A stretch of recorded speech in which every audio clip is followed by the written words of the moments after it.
The council chamber was filled with light, tall pillars rising high. The walls carved with symbols of power. Alien leaders sat in curved rows of stone. Their voices had been loud only moments before, debating trade, treaties, and rules. But then a sharp sound broke the air. It was not the sound of metal, not the sound of stone. It was the sound of skin against skin. The sound of a strike. The sound that should never have been heard there. It echoed across the chamber and froze every voice, every movement. The silence that followed was so heavy it seemed the whole building held its breath. In the center of the chamber stood a small human child, his hair messy, his clothes simple, his wide eyes filled with shock. On his cheek burned the fresh mark of the blow. Standing before him was a tall alien figure, her hand still raised, her body trembling with anger and shame. She had lost control. She had struck without thought, but the damage was already done. She had struck a child. And worse, she had struck a human child. The chamber full of aliens gasped, their voices mixing into whispers. She hit him. She hit the human. The words carried through the air like poison, spreading panic. The humans in the chamber did not rush forward. They did not shout. They did not even move. They only stared, their faces calm, too calm. Their silence was more terrifying than any cry. Their eyes were fixed on the child and on the alien who had dared to strike. The child did not fall. He did not scream. He stood trembling but upright, his small hand slowly touching the red mark on his face, his eyes wet but steady. He looked up at the alien with a mix of fear and defiance, and in that gaze the entire council felt something shift, something heavy, something dangerous. The alien who had struck him lowered her hand. Her voice cracked as she tried to speak. He disrespected the council, she said, her words thin and weak. He interrupted, But her excuses broke under the silence of the humans. The commander of the human delegation, a tall figure with sharp eyes, rose from his seat. He did not speak at first. He only looked at the child. His jaw clenched, his hands tight at his sides. His silence stretched so long that the aliens began to fidget in their seats, their robes rustling nervously. The leader of the council tried to speak. It was a mistake, a moment of anger. Let us return to order. But the human commander finally spoke, his voice low, calm, steady, and it cut through the air like a blade. You struck one of ours. The chamber grew colder, his words simple but heavy. The alien counselors shifted. Some tried to argue. It was only a child, one said, but the human's gaze turned toward him. And the words died in his throat. The silence returned, stronger than before. The humans did not shout. They did not roar. But every alien in that chamber felt fear grow inside them, fear of what would come. The child lowered his hand from his cheek, his small face set with quiet defiance. He did not cry. He did not beg.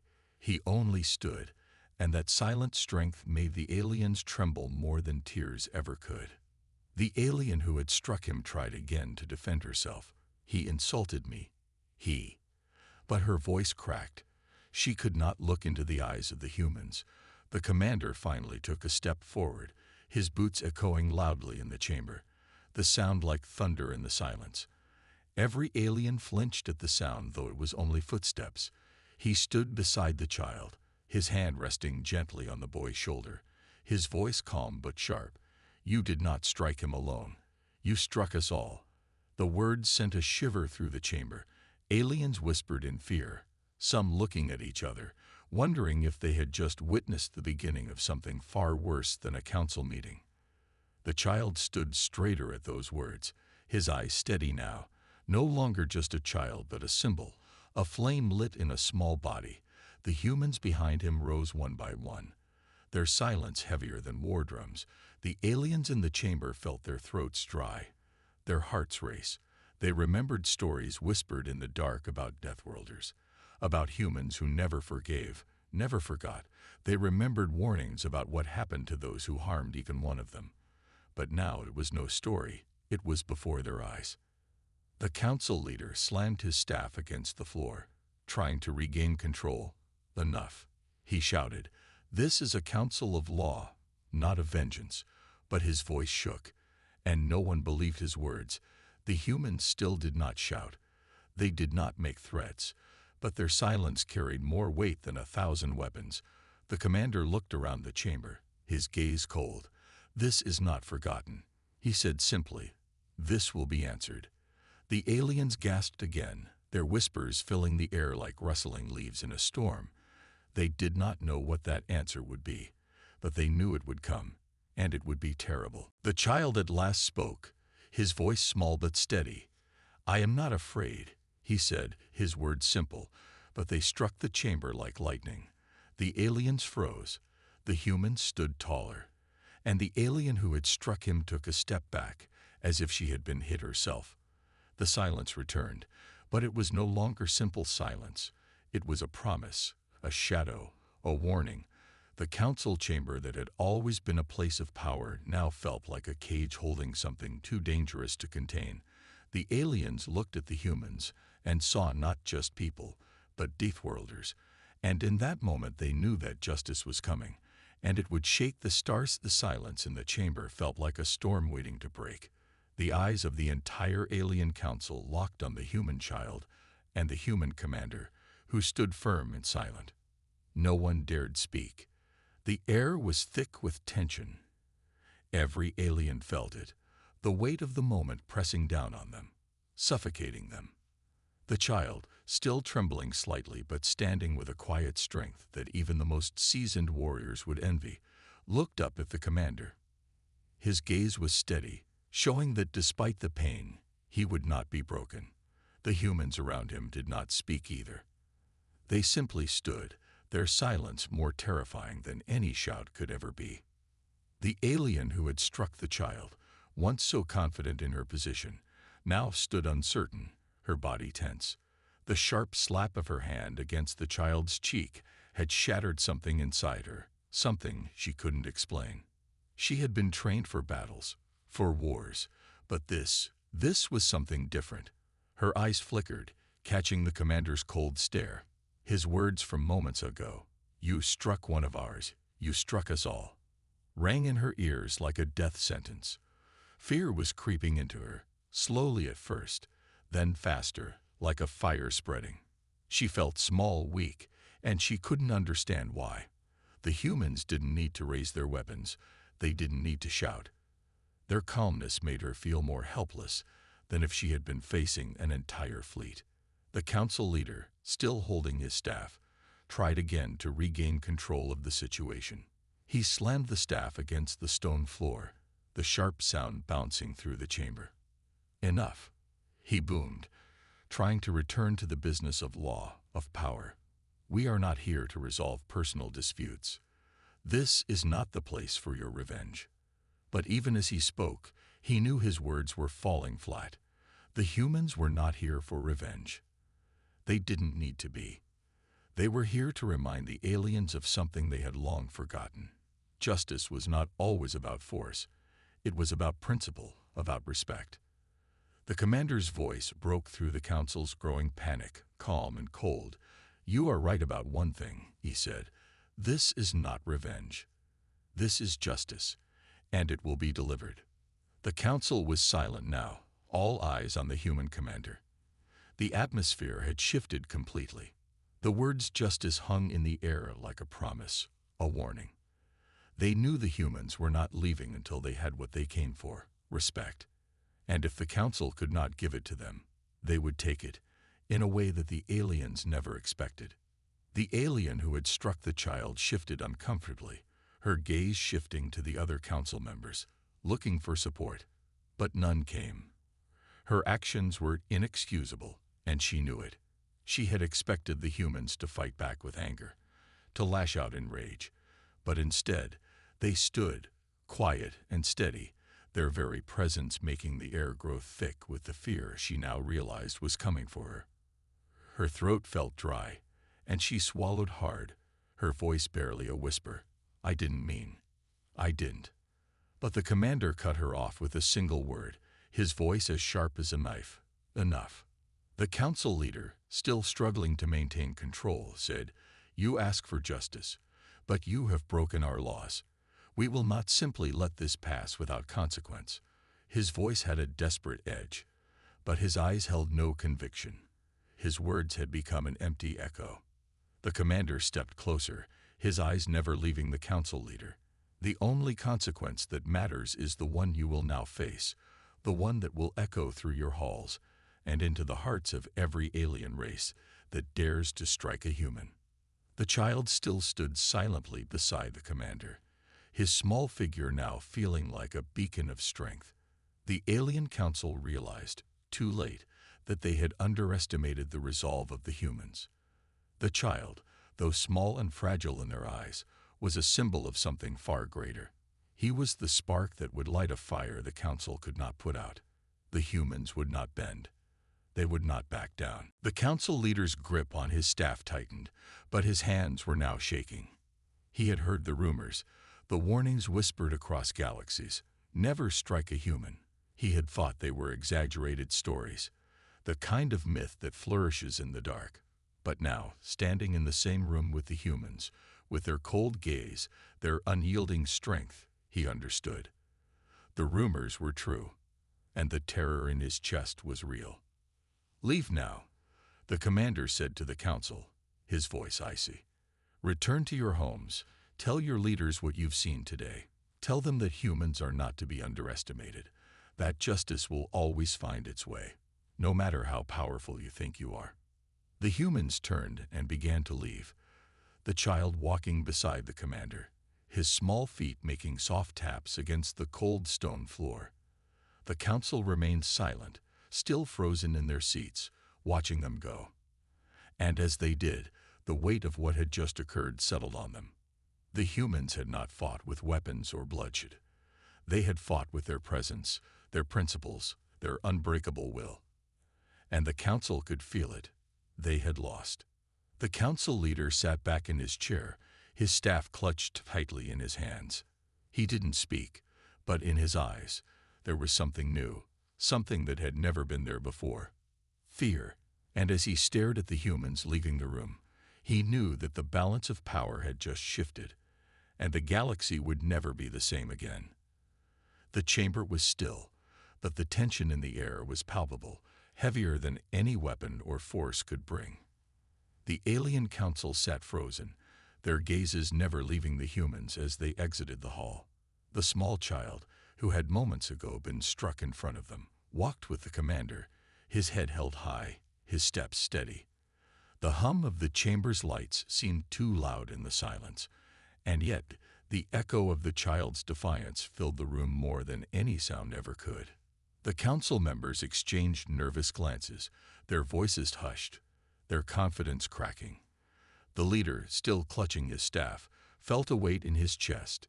He had underestimated the humans, thought they were nothing more than a curiosity, a species to be dealt with under alien law.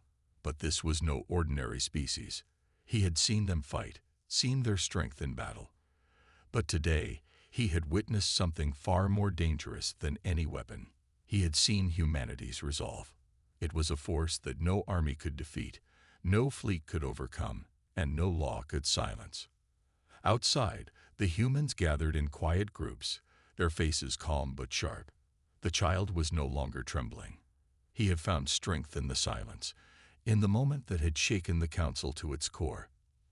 The commander stood with him, looking over the group of humans as they waited for the next step. His gaze never wavered. He had made his decision. Inside, the council had convened an emergency meeting. There was panic in their voices now, uncertainty clouding their usually calculated deliberations. The leader slammed his staff down in frustration. "We cannot let this go unanswered," he shouted. "The humans will not be allowed to dictate our laws. They think they can walk into our council and demand justice. They will learn the cost of their arrogance." One of the council members, a younger alien with sharp features, spoke cautiously, "But they didn't fight us with weapons. They didn't demand war. They only demanded justice." His voice was trembling, and his eyes flickered nervously toward the door where the humans had exited. Their silence, their presence, it's unnerving. The leader clenched his fists, his anger rising. Silence is the weapon of a species that doesn't need to fight.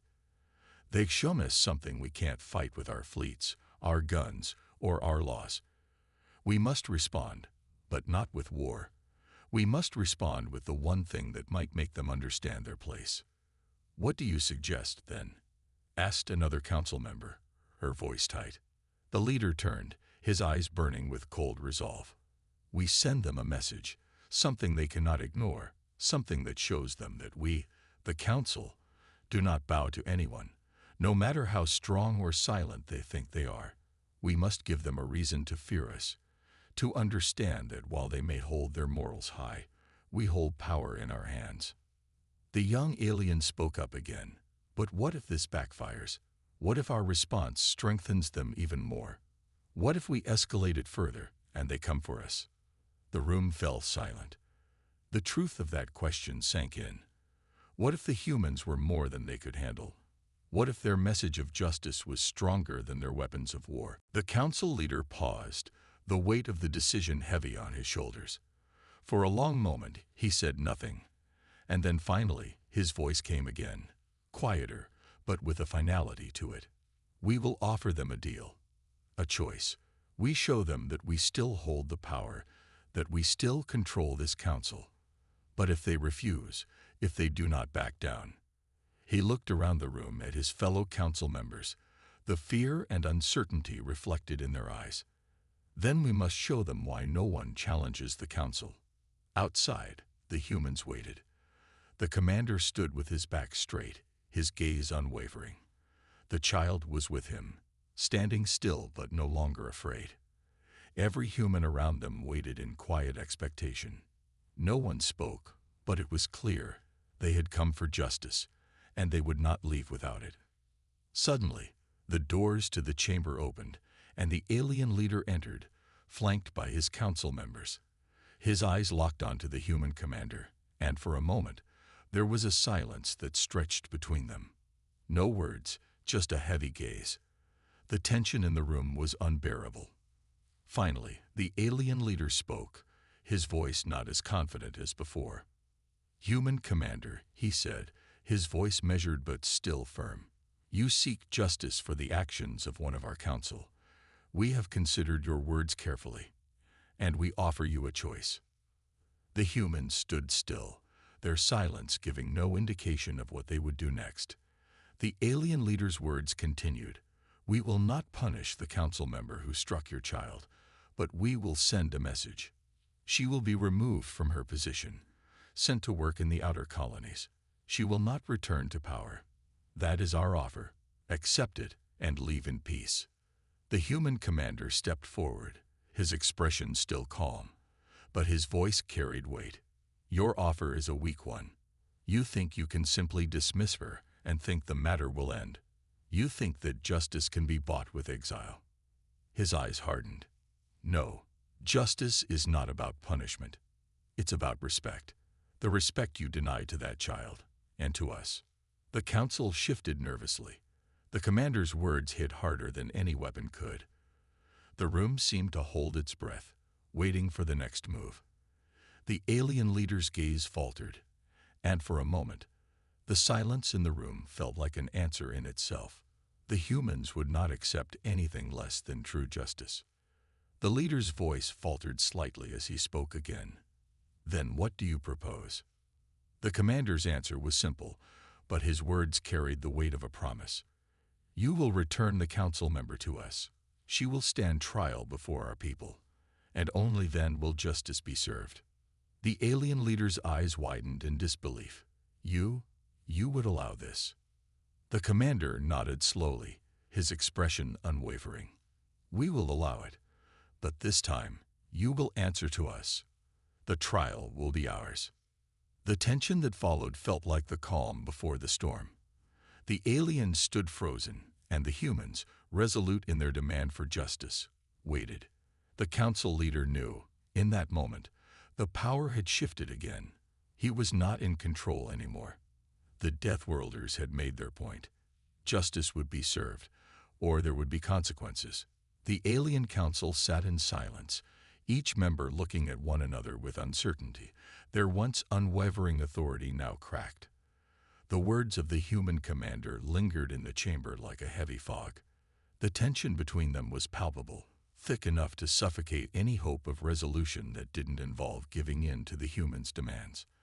Outside, the humans stood silently, waiting for the next move. Their silence was a weapon in itself, one that pierced through the air, filling the room with a growing sense of dread. The council leader looked to his peers, but no one offered any answers. He could feel the weight of his position slipping from his grasp. The humans had made it clear. This was no ordinary demand, no trivial request.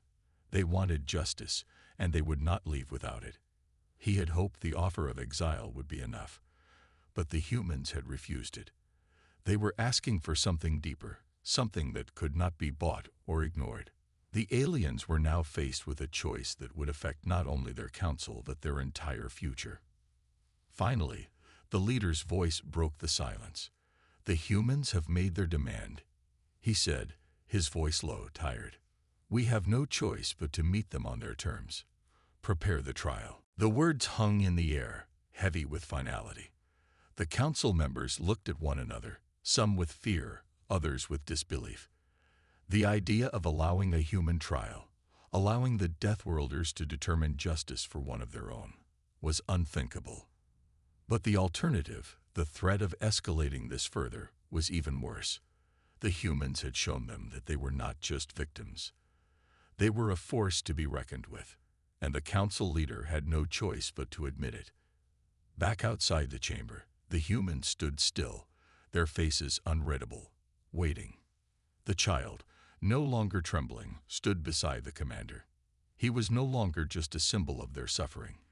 He was a symbol of their power. The humans had come for justice, and they would get it.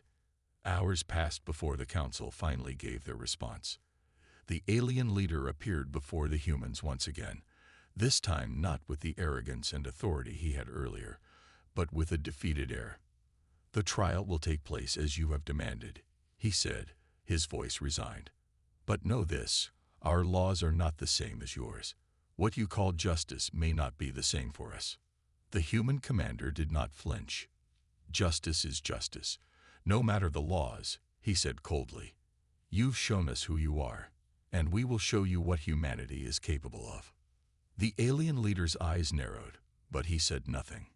He knew that resistance now would be futile. The humans had already won. The trial began in the heart of the alien capital. The humans were brought into a grand hall, where the council members sat in judgment. The alien who had struck the child stood before them, her posture tense, her eyes downcast in shame. The council members, once so confident in their power, now looked uneasy, their gazes flickering nervously between the human commander and the child. The human commander stood tall, his presence commanding the room without a word. He did not need to speak loudly. His very presence was enough to make the council squirm. Beside him, the child remained silent, but the weight of his gaze was enough to remind everyone in the room that the humans had not come for revenge. They had come for justice. One of the council members stood and addressed the alien who had struck the child. "You stand before us, accused of violence against one of the humans. This is a violation of the agreement we made with their people. Do you deny the accusations?" The alien who had struck the child swallowed hard before answering no. "I struck him. I lost control. It was a mistake." The room fell silent. The human commander stepped forward, his voice steady but full of authority. "A mistake that cannot be erased. A mistake that cannot be ignored. Justice cannot be bought with words. It must be earned." The council members shifted uncomfortably, clearly not accustomed to this kind of response.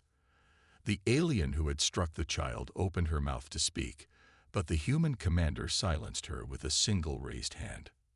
"We demand that she be held accountable for her actions," he said. "We demand that she be made to face the consequences of her violence, not swept under the rug, not excused because she is one of your own." The council leader opened his mouth to respond, but no words came. He knew the humans were right. The council had broken its own rules, and now they were being forced to face the consequences. There would be no easy way out. Finally, the human commander spoke again, his voice cold as ice. "We will not leave until justice is served. This is your final chance to show us what your people truly value." The council leader stood, his body stiff with tension. "Very well," he said. "We will issue our verdict." The trial continued, but it was clear to everyone in the room that the humans had already won. The council would have to comply. The human demand for justice would be met, whether they liked it or not. And in that moment, the alien council understood. There was no escaping the wrath of Deathworlders. The trial ended with a verdict that shocked the galaxy.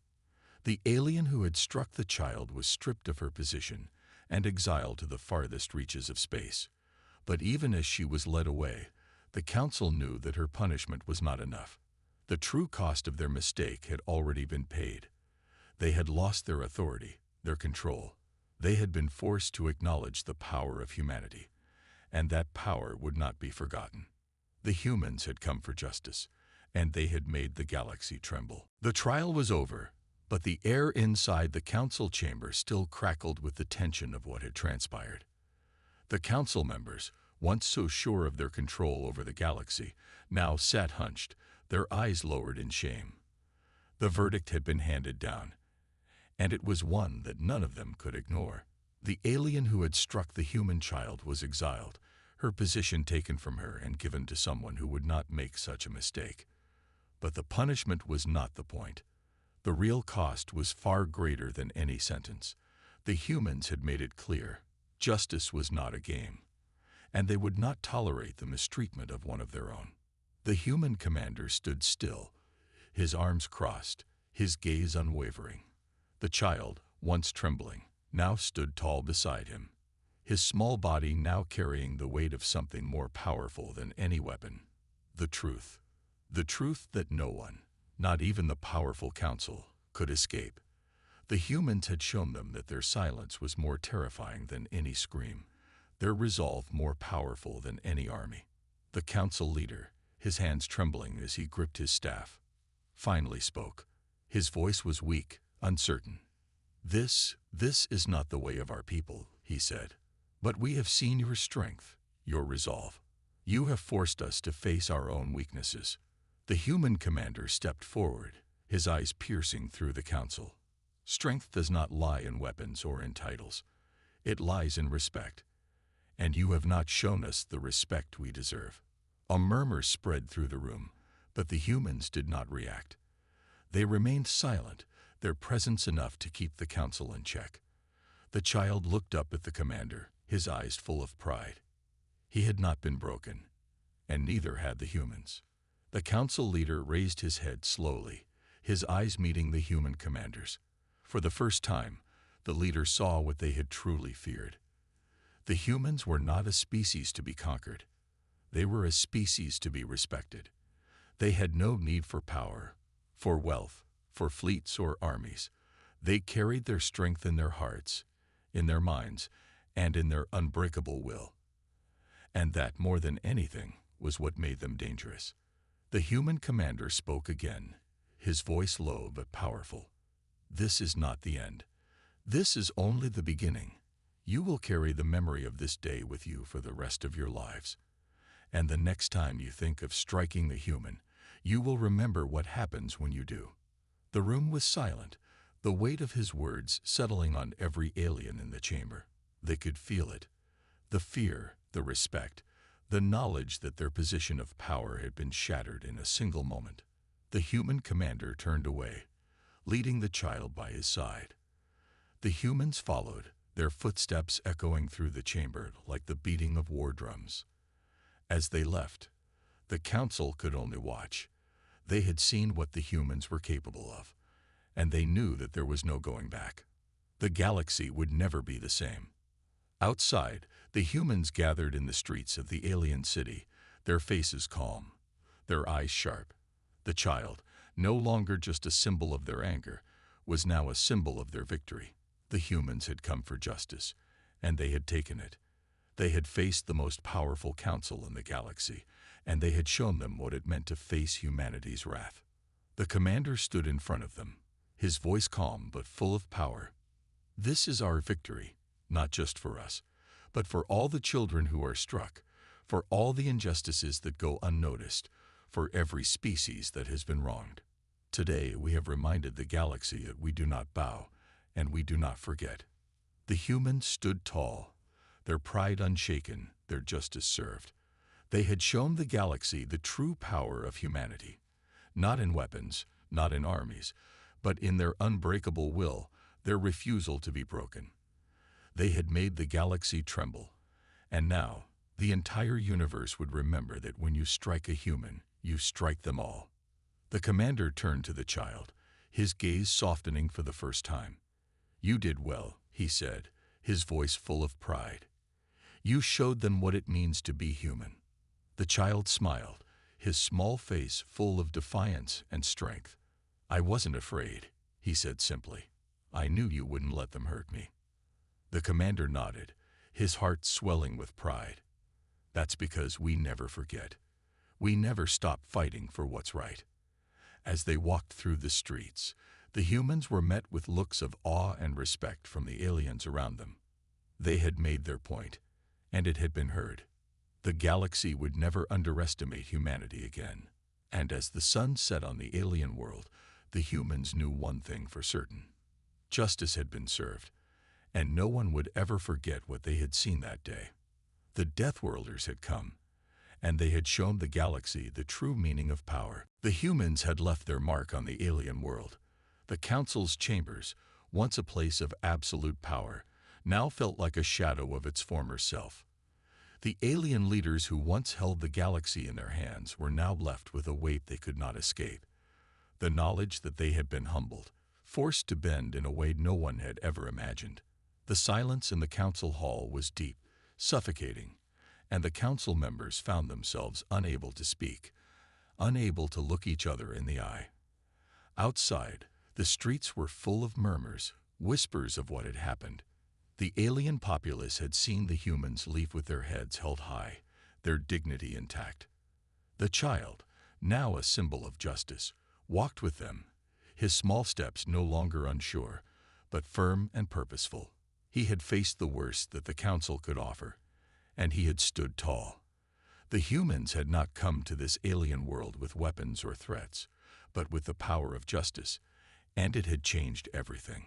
The council leader, once a figure of authority, now sat alone in his chamber, staring out at the distant stars. His thoughts were clouded, his heart heavy with the realization of what had happened. He had never imagined that such a simple species could bring an entire council to its knees. He had assumed that power was built on fleets and armies, on the might of weapons and the control of laws. But the humans had proven him wrong.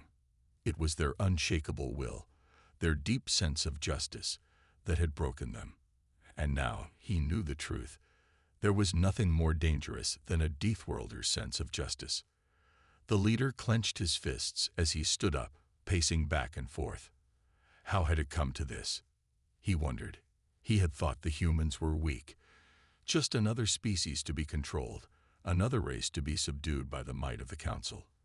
But now he saw them as they truly were, not weak, but stronger than anything he had ever known. Their power lay not in their weapons, not in their ships or technology, but in their hearts. And that heart, the council had learned, could never be crushed. Back outside, the humans had gathered in a quiet corner of the alien city, their faces calm but their eyes sharp. The child, still walking beside the commander, was the last to speak. "What happens now?" he asked, his voice soft but full of curiosity. The commander looked down at him, a small smile crossing his face. "Now we go home," he said, his voice filled with pride. "The galaxy has learned the cost of disrespecting humanity.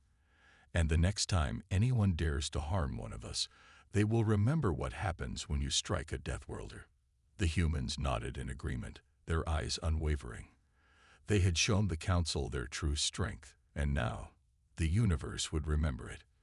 The commander's voice lowered, This was not just for the child.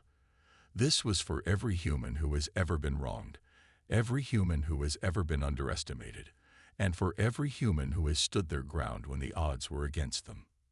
The child smiled up at him, his small face filled with understanding. "I'm glad I could help," he said, his voice full of confidence. "Maybe now they'll stop thinking we're weak." The commander nodded. "They've learned their lesson, and they will not forget it."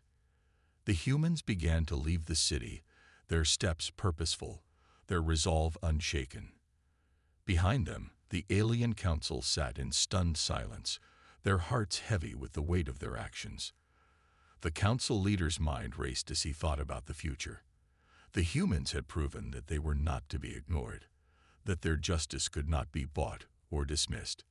They were a force to be reckoned with, and the galaxy would never see them the same way again.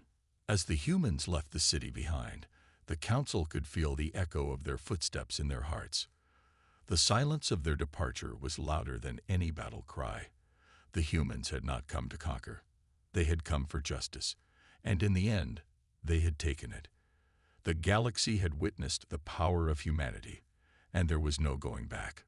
The leader of the council stared out at the stars, a bitter taste in his mouth. He could feel the weight of what had happened, the weight of the respect he had been forced to give. He knew that the galaxy would change, that humanity's place in it would never be the same. And deep down, he feared that they would be watching, waiting, and judging every action the council took from now on. In the quiet that followed, the council leader knew one thing with certainty. Humanity had shown the galaxy what true power looked like, and it was not something that could be bought or stolen.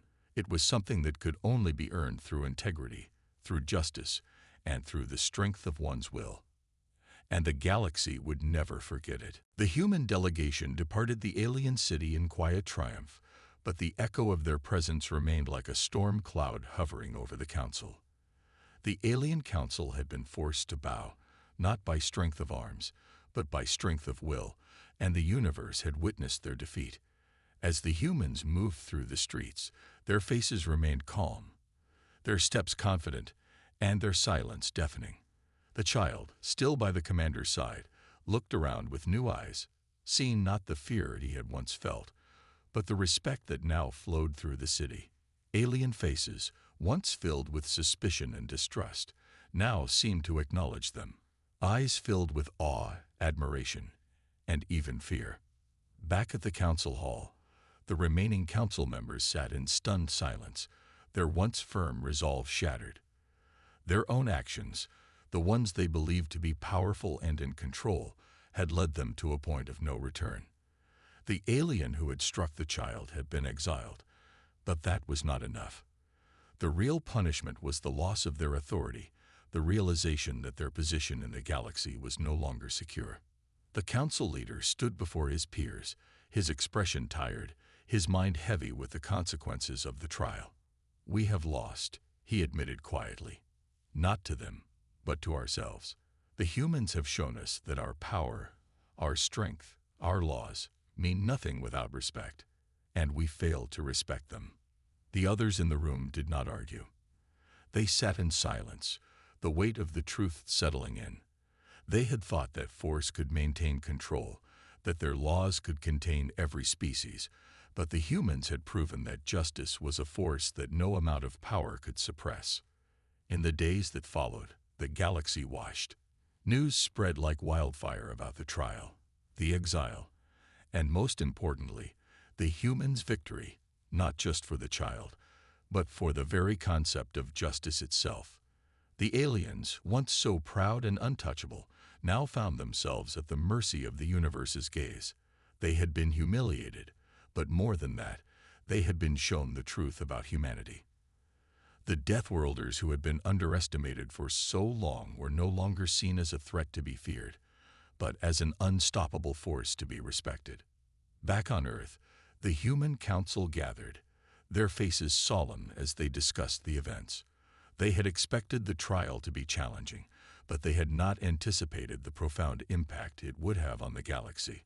They had not expected to change the very foundation of how humanity was viewed in the universe. The commander sat at the head of the table, his expression calm as ever, though his mind was still heavy with the weight of their victory. "We didn't do this just for us," he said, his voice steady.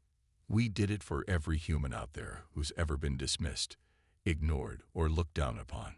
We did it for the children who will never know a world where they have to live in fear." One of the council members nodded, his eyes filled with pride. "We've shown them that humanity will never back down, no matter how big the enemy, no matter how powerful the council. They tried to treat us like we were insignificant, like we were less than them. But today, we prove that we are more than capable of standing tall in the face of adversity." The commander's gaze softened, looking out the window as the stars twinkled in the vast expanse of space.